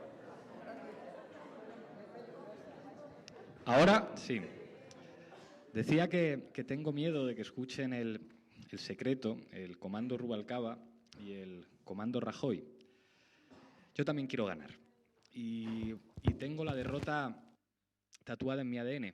A mi tío abuelo le fusilaron, a mi abuelo le condenaron a muerte y estuvo 5 años en la cárcel, mi padre estuvo en la cárcel, mis abuelas conocieron la humillación de los derrotados en una guerra civil, mi madre militó en la clandestinidad y, pues bueno, y mi primera experiencia de socialización política siendo un crío era las manifestaciones de la OTAN. La última vez, ¿no?, que en este país la izquierda pensó que podía ganar. Y a mí me molesta enormemente perder, no lo soporto, ni a las chapas me gusta perder. Y llevo muchos años con algunos compañeros que nos estamos dedicando, básicamente, toda nuestra actividad política se ha dedicado a pensar cómo podemos ganar. Y el trabajo que hicimos en La Tuerca era un trabajo pensado para ver cómo podemos ganar utilizando el principal instrumento de socialización política en sociedades en las que hemos sido absolutamente derrotados, que son los medios de comunicación. Mi presencia en los medios de masas, las cosas que digo, cómo lo digo, son muchísimas horas de trabajo con compañeros pensadas para cómo movernos en un terreno absolutamente hostil en el que la derrota ideológica e incluso física de los que venimos de la izquierda es total. Estuvimos en América Latina y mirábamos y es como, ¿cómo hicieron aquí para ganar? Y aquí está el secreto. pensamos que hemos dado con la fórmula mágica para ganar. Vaya idiota, estaréis pensando que este viene aquí a decir cómo vamos a ganar. La primera cuestión es no tener miedo, y no tener miedo a tus propios compañeros. En todos los debates en los que intervengo me reúno con los compas de Podemos y hay una discusión continua. Pablo, ¿vas a hablar para la izquierda o vas a hablar para la gente? Y cuando planteábamos el debate de hoy, teníamos claro, hoy va a ser un debate con gente de izquierdas. Podrías diseñar 3 o 4 cositas que le van a encantar a todo el mundo, te van a aplaudir, incluso como tú no manejas mal lo de la comunicación, puedes ir subiendo el tono y terminar hacia abajo, de manera que el aplauso casi llega sin que la gente haya escuchado lo que has dicho, simplemente por la tonalidad emocional. Y claro, yo sé que todos los militantes de izquierdas quieren la unidad de la izquierda, si es que está muy bien, partiendo de una premisa que le encanta a nuestros enemigos. Si todas las organizaciones políticas de la izquierda están unidas, entonces podemos ganar a estos sinvergüenzas que están mandando. Están encantados Rubalcaba y Rajoy de que pensemos así, porque saben perfectamente que el límite de eso es un 15, un 20% de los votos. Que se dediquen a eso, que hagan sopas de letras, que hagan lo que quieran, no pueden ganar así. El otro día publiqué, con toda la mala leche del mundo, para que los compañeros de la izquierda entendieran esto, una carta que me emocionó y me hizo llorar a lágrima viva, de una mujer que estuvo en el acto en Gijón. Y me contaba que había sido militar y que era lesbiana y que dejó el ejército, pero no porque tuviera ningún problema con el ejército. Es más, me dijo, he encontrado más compañerismo y camaradería en el ejército que cuando me afilié a la UGT. Que el delegado de la UGT de mi trabajo era un golfo que estaba todo el rato de copas con el jefe y teníamos que cubrirle el tiempo que no trabajaba. Y me decía, mira, yo no sé si soy de izquierdas, no lo sé, pero lo que sí sé es que no soy de derechas y que estos sinvergüenzas, porque soy lesbiana y soy madre, parece que quieren insultar a mi hijo y decirle que le falta un padre, y no tengo trabajo porque me echaron de la empresa de seguridad en la que trabajaba, y tengo miedo de no poder comprarle material escolar a mi hijo y de no poder vivir modestamente con dignidad con mi pareja. Y además quiero decirte, Pablo, que el concepto de patria, fíjate, alguien de izquierdas hablando de patria, qué cosa tan fea, ¿no? Se supone que eso de, ya lo decía la Polla Records, ¿no? Un patriota, un idiota, vamos a regalarles ese concepto también a la derecha para que se emocionen ellos. Y me decía, ese concepto de patria que manejas en el ejército lo comparte mucha gente. Y me has emocionado y quiero decirte que en mi pueblo, yo vivo en un pueblo muy pequeñito, lo que queráis hacer. Y otro día me paró un policía por la calle que yo pensé que me iba a cachear, porque es la costumbre que tengo, pues de chaval que viene de la izquierda, con el pelo largo y pendiente, si te para un policía vestido de paisano es porque te va a meter la mano en los bolsillos, ¿no? Y no, era para decirme soy policía municipal y estoy de acuerdo con lo que usted dice. Y era la sensación de, hostias, si convencemos a esta gente, que esta gente es decente, que esta gente es de los nuestros, igual ganamos. Y yo quiero ganar, no quiero ser el 20%, no quiero ser el 15%.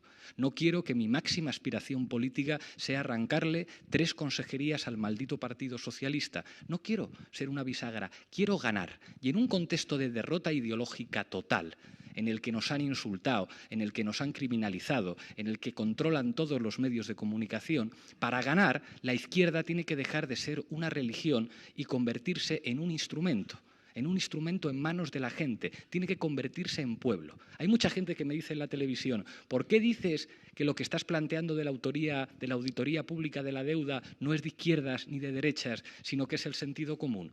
Pues joder, porque si consigo que la gente entienda que hacer una auditoría pública de la deuda es de sentido común y va más allá de etiquetas, a lo mejor entonces podemos ganar. Y yo sé que a la gente de izquierdas nos jode, nos gustan nuestros símbolos, nos gustan nuestros himnos, nos gusta vernos todos juntos. Estamos convencidos que juntando 4 siglas en un cartel eso supone que vamos a ganar. ¿Y qué va? ¿Y qué va? ¿Y qué va? Tiene que ver con otra cosa, tiene que ver con la rabia de la gente, tiene que ver con la ilusión de la gente, tiene que ver con llegar a gente que de otra manera nos vería como marcianos, porque nos han derrotado. Alguien planteaba la cuestión de los medios de comunicación. Pues claro, si es que es imposible. ¿Un demócrata qué tendría que decir? Si el derecho a la información es un derecho, no puede ser que los principales medios de comunicación de este país estén en manos de multimillonarios y que la información, que se supone que debería ser un derecho, esté en manos de multimillonarios. Si un día el señor Lara o el señor Basile llaman por teléfono, yo no volveré a ir jamás a un medio de comunicación privado. Basta que descuelguen un teléfono, por la misma razón que nunca me llaman a la pública. Una vez me llamaron a Televisión Española, todos los tuiteros de la derecha dijeron qué escándalo que la televisión pública traiga a este tipo y nunca más me volvieron a llevar a la televisión pública a pesar de que la audiencia funcionó. Entonces, ¿qué es lo que tendríamos que hacer los demócratas? Pues la democracia es quitar el poder a quien lo acapara y repartirlo entre todo el mundo. Y esto lo puede entender, cualquiera. Pero en este momento, con el nivel de derrota, cuando todo el poder lo tienen ellos, a veces me parece que deberíamos dejarnos de mirarnos el ombligo. No somos el ombligo del mundo. El 15M mandó un maldito mensaje, en primer lugar, a la izquierda. Y hubo gente de izquierdas y sin los medios de comunicación, un mensaje que alguna gente de la izquierda se lo tomó mal. Yo recuerdo a dirigentes de izquierdas diciendo, no, es que yo llevo indignado 30 años, van a venir estos niños a contarme a mí lo que es la indignación. Y es como ya, pero es que tú no juntaste a cientos de miles de personas en la Puerta del Sol, no los juntamos la izquierda. ¿Por qué no tratamos de entender que la mayor movilización que se ha producido en este país, precisamente desde el referéndum de la OTAN, no ha tenido que ver con una decisión política de las organizaciones de izquierdas y que eso ha servido para cambiar la agenda política de este país, para poner la reivindicación de la democracia en primer lugar? ¿Eso revela nuestra fuerza? No, revela nuestra maldita debilidad, como el hecho de que tenga que dar un paso adelante un tipo con melena que discute en la televisión con Maruenda. ¿Eso es normal? Claro que no es normal. Si estuvieran organizadas los sindicatos, las organizaciones sociales, no harían falta cosas como estas, que alguien se tenga que indignar en su casa y alegrarse cuando ve por fin a alguien diciéndole 4 verdades a la cara a los que llevan 30 años teniendo el monopolio de la palabra en los medios de comunicación. Pero el problema es que en los momentos de derrota, para que no te derroten otra vez, a veces hay que mirar y decir, podemos ser mayoría, es que podemos serlo, es que la palabra democracia, la palabra libertad, la palabra igualdad, la palabra decencia, los derechos humanos implican un radicalismo en estos momentos que provoca por parte de nuestros enemigos la criminalización, y con eso sí podemos ser mayorías. Yo estoy deseando que se me acerquen señoras que digan, y ocurre, y eso me emociona un montón, yo voté al PP, pero me parece que en lo que dices tienes razón. Entonces empiezas a decir, hostias, a lo mejor sí que podemos ganar.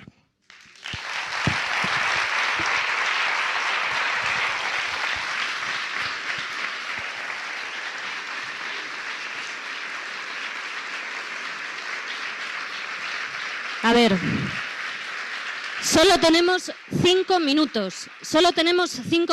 Hay una pregunta aquí que estaba pedida de antes, otra aquí, y vamos a dar una ahí, que es la tercera que la ha pedido. Me encantaría dárselo al resto, pero realmente no podemos porque tenemos que chapar, que esto tiene un límite de horario.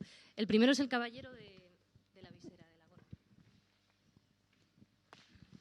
Gracias. Es una pregunta para Pablo. Has hablado de la emoción y de utilizar el elemento de la emoción como clave para una posible victoria, de apelar a las emociones.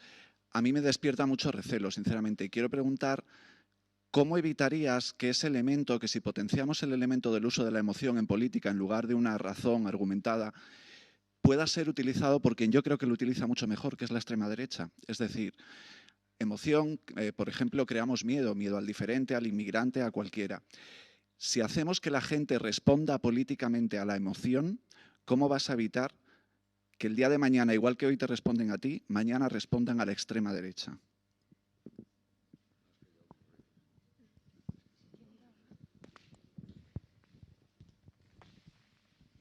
Hola, buenas noches. Mi pregunta va para los dos.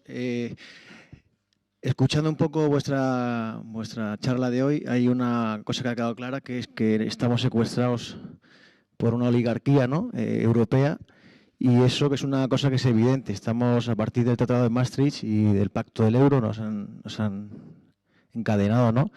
Y entonces me gustaría saber si el paso para salir de esa, para liberarnos, pasa por salir de Europa y volver un poco a las antiguas pesetas, que yo creo que puede ser un paso, pero bueno, me gustaría que me contestarais.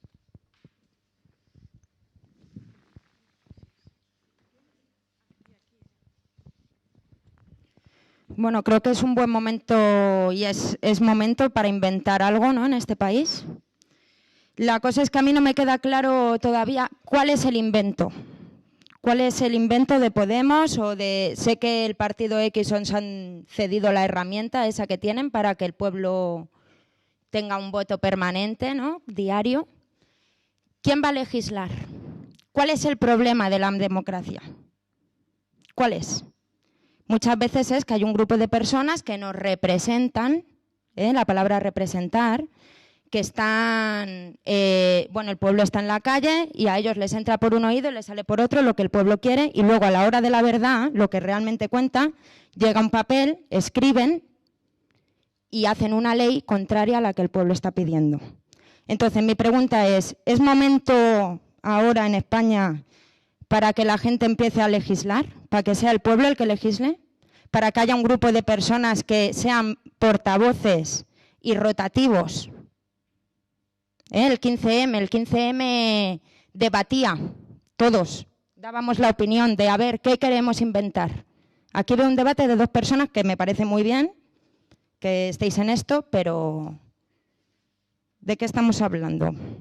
Y luego otra cosa que al partido X le dije es, ¿os habéis planteado la idea de cobrar 620 euros cuando lleguéis al poder, al gobierno, porque el poder está en el pueblo? En solidaridad con los obreros y como una medida de ponerles la cara colorada a los otros y de decir, vale, un minuto, 620 euros para decir, como promesa vamos a subir este salario mínimo de mierda. Os lo habéis planteado y para ponerle la cara colorada a los otros y para decir, no venimos aquí a buscar un trabajo, venimos por algo más serio, para cambiar otras cosas, no a buscar curro. Entonces quiero saber cuál es el invento.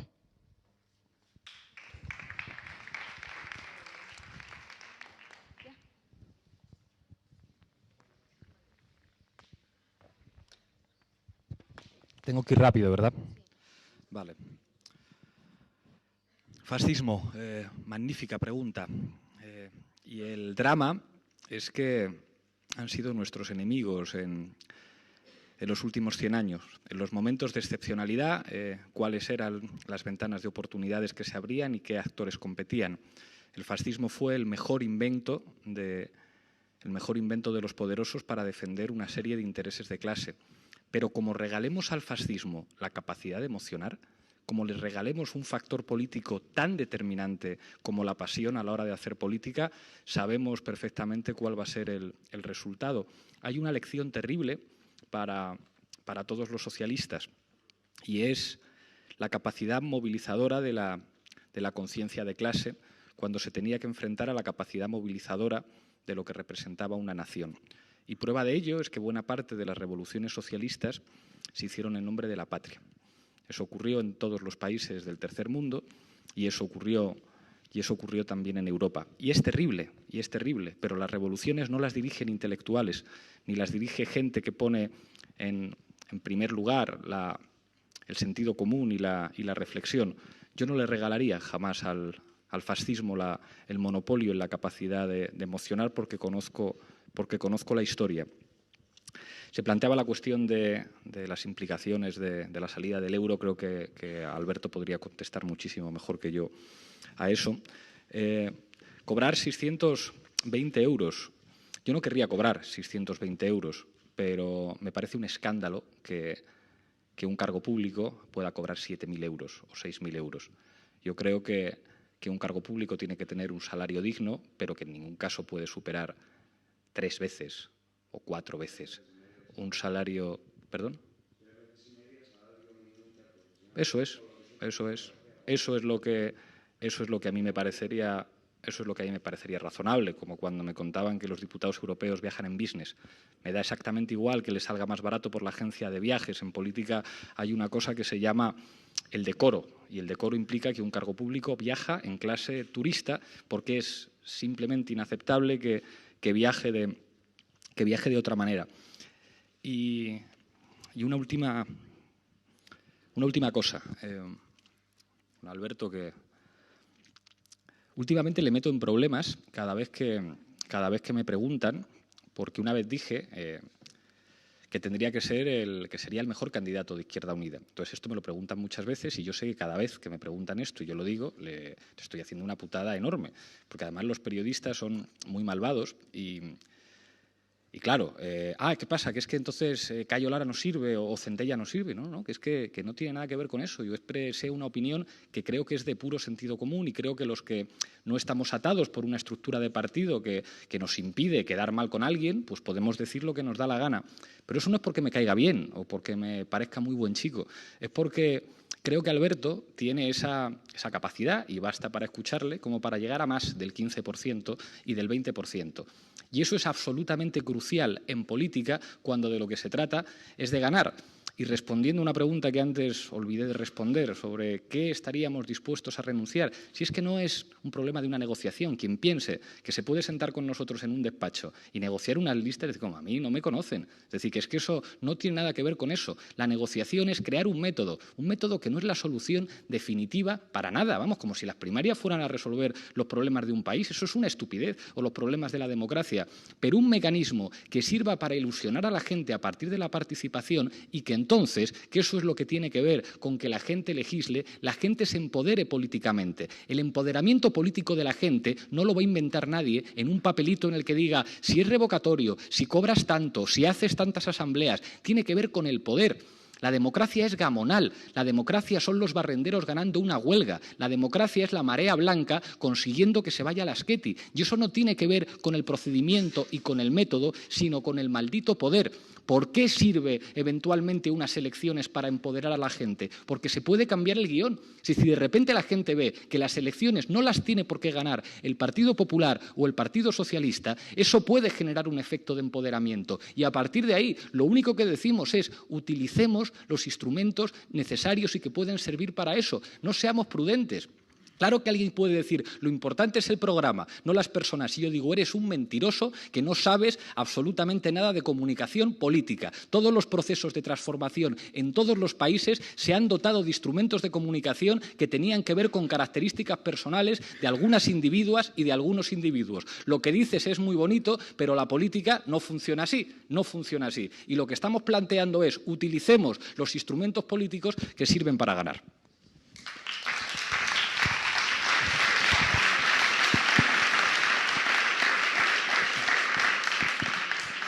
Bueno, de verdad muy breve, porque la cuestión que refería al euro requiere pues varias horas de tratamiento, digamos, riguroso de una cuestión que es importante. No es lo mismo Europa que la zona euro, que es lo que sería, simplificándolo mucho y a riesgo de que evidentemente quede simplificado, se trata de que el euro es una camisa de fuerzas.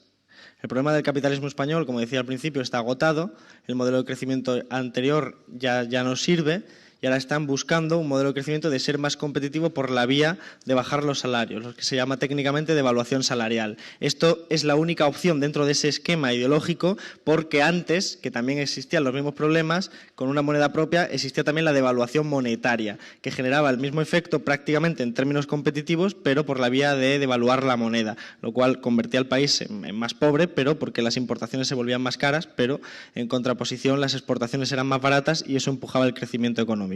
En cualquier caso, el euro es una moneda.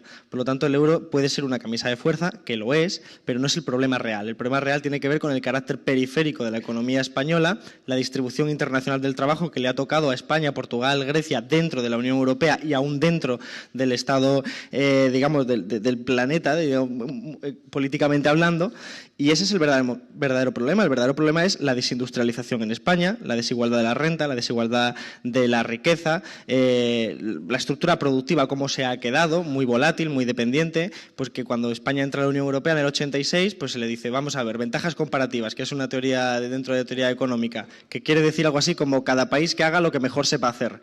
Bueno, las industrias de alto valor añadido ya estaban en Alemania, pues a España le tocaba hacer otra cosa. ¿Qué tenía? Sol, playa, pues ya está claro, un país de camarero, sin ningún tipo de carácter peyorativo, pero se trata de sectores de menor valor añadido y, bueno, artificialmente o virtualmente se puede mantener una apariencia, como decía al principio Pablo, recurriendo al crédito, recurriendo a salidas, digamos, que postergan esa situación real, y la situación real es esa. Por lo tanto, el euro es un mediador que agudiza. ¿Y cuál sería la solución? Yo creo que lo que hay que hacer es invertir el chantaje a la troika. decirle a la Troika, vamos a ver, la Troika tiene negocios, es decir, la Troika, en tanto que representación política de los intereses económicos de Alemania financieros, tienen negocios en España, tienen deuda en España, privada y pública. Se trata de decirle, vamos a ver, pues un poco lo que hizo algunos países de América Latina, ustedes o cobran el 20% o no cobran nada, elijan. Claro, eso solo lo puedes hacer cuando tienes a tu pueblo detrás, porque si no, no tienes nada que hacer. Esa es la idea. Y sobre el euro a veces se presenta gráficamente una idea, y es, no es lo mismo no subirse a un avión que una vez estás subido a 50.000 pies, lanzarte sin paracaídas. Eso tiene que ver también con los elementos rigurosos que pasarían si uno propone salir del euro, que tiene que ver con lo del fascismo. Si es la izquierda la que sale del euro y levanta la bandera del euro, incluso los defensores de salir del euro mañana mismo, que es un elemento digamos, impulsivo, emocional, en el sentido de, claro, todo el mundo está frustrado y hay que culpar a alguien, y a veces pues, nos lleva a culpar directamente a lo que vemos más claro, el euro. Claro, ¿eso qué ocurre? Si tú levantas la bandera de querer salir del euro y tienes que someterte a 3, 4, 5 años por lo menos, de ajustes brutales de salario y de condiciones de vida, de déficit de importaciones que no vas a poder, pues ¿cómo le explicas tú a la gente que tienen que esperar 5 años hasta que tú hayas conseguido reactivar todo eso? Claro, depende del autor, hay quien dice 20 años, pero ¿cómo asumes políticamente que tú le has pedido a la gente que 20 años de sacrificio? Cuidado, porque eso es abrir la puerta a que eso lo canaliza más la extrema derecha que una izquierda. ¿Cuál es mi opción personal? Creo que es más fácil juntar las fuerzas, invertir el chantaje, y si te echan del euro, si finalmente te echan del euro, que te echen del euro, pero que sean ellos. ¿Para qué le vas a hacer tú el trabajo a ellos, ¿no? Y finalmente una cuestión muy breve, de verdad, sobre lo de las emociones, que me sumo, pero creo que no es un debate de dicotomía entre razón y emoción, los dos elementos importan. Yo lo que he visto por mi experiencia, y cualquiera de vosotros y vosotras que hayan estado en un desahucio, evitando un desahucio, habrán comprobado que cuando se produce un desahucio en un barrio popular, lo que viene es mucha gente, en principio, despolitizada. Viene por reacción impulsiva, emocional, porque considera injusto que se le quite la casa a una persona, a una familia, lo que sea, o porque somos su vecino, o porque son sus familiares. No tienen conocimientos de cultura política, no han leído a los grandes autores de la teoría política, pero saben qué es lo injusto en ese momento. Y entonces ahí es donde entra el dispositivo político de la izquierda que conciencia, que es, por ejemplo, la plataforma Afectados por la Hipoteca, que llega y no solo te ayuda a impedir el desahucio, sino que además te inserta esa sensación, esas emociones, en un compromiso político, en un discurso político, y te dice, es que esto no es solo un evento aislado, es que esto resulta que tiene que ver con algo que se llama la troika, que tiene que ver con el bipartidismo, y es el actor, el dispositivo que enciende las conciencias a partir de las sensaciones que la gente siente en la calle. Por eso creo que el hecho de que, y si fuera la plataforma Afectados por la Hipoteca, manifiesta que la gente consideró útil que a la propia plataforma. Mi objetivo es que Izquierda Unida sea ese instrumento, es decir, que pueda ser utilizado y entendido como ese instrumento que dispara las conciencias a partir de las emociones, pero pensándolo y construyendo un discurso político que obedece a la razón, porque obedece al rigor del análisis macroeconómico, el análisis amplio de los fenómenos políticos, y convencer a la gente de que su frustración es una frustración natural, pero que se puede explicar desde el lado político de conciencia de la izquierda, que siempre ha sido la heredera de la Ilustración, y por lo tanto la razón tiene que estar, a mi modo de ver, naturalmente acompañada por la emoción, pero acompañada, naturalmente. No se nos puede escapar ese convertir la emoción en un discurso, en un compromiso político, y es una tarea en la que estamos, es muy ambiciosa, pero bueno, algunos humildemente pues estamos intentando acometerlo. Nada más.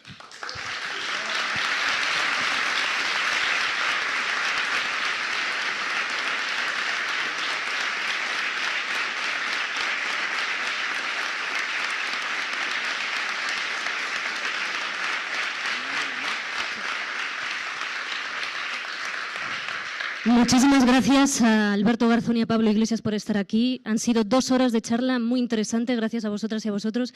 Va a despedir Juan Diego Boto. Bueno, te doy el micrófono. Como organizador.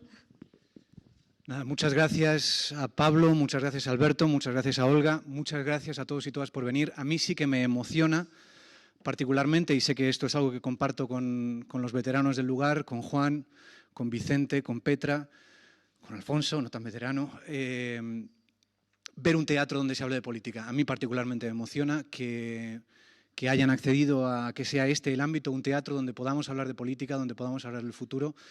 Me emociona, yo también quiero ganar. No sé si el streaming sigue funcionando, yo también estoy hasta los huevos de perder.